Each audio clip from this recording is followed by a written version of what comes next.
Hello, I am Marwan Aburas. In every endodontic case, whether the patient presents with pain, swelling, or just asymptomatic radiolucency, I follow one principle: never treat a tooth in isolation.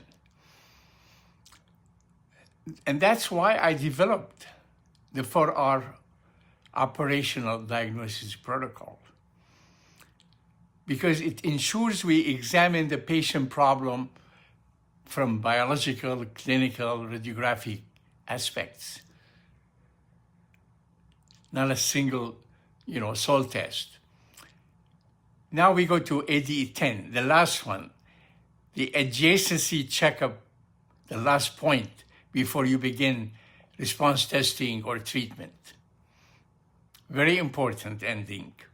By this stage, you have assessed the crown, the chamber, the root canal, the apex, the bone, and beyond. 10 areas you examined before you move forward. But now you must ask yourself, have I ruled out any adjacent pathology that could flare up later or confuse the patient? Is there an anatomy, structure, or condition close by that may affect the treatment I am doing? This isn't about thoroughness. It's about prevention, preventing complication, disappointment, doubt, and distrust.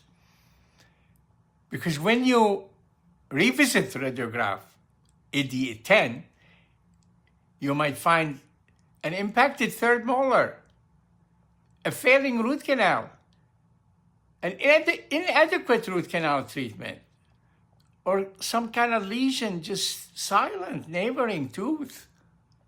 If these conditions go undiagnosed and you don't tell the patient, and the patient return with pain weeks later, they may wrongly assume your treatment failed. They're going to think about you first. This is what I say. Quadrant diagnosis should be your minimum standard. Minimum. Then treat what is necessary and respect the patient's autonomy, what they want. This is very important, especially when your patient has multiple restorations, many root canals, or periodontal problem. My friends, single tooth diagnosis is risky. ADI-10 gives you the final moment of clarity. It tells you you have scanned the full neighborhood, not just the house that is on fire. Endodontic treatment trigger immune and inflammatory response. Even a dormant adjacent condition can flare up from the biological ripples effect of your treatment.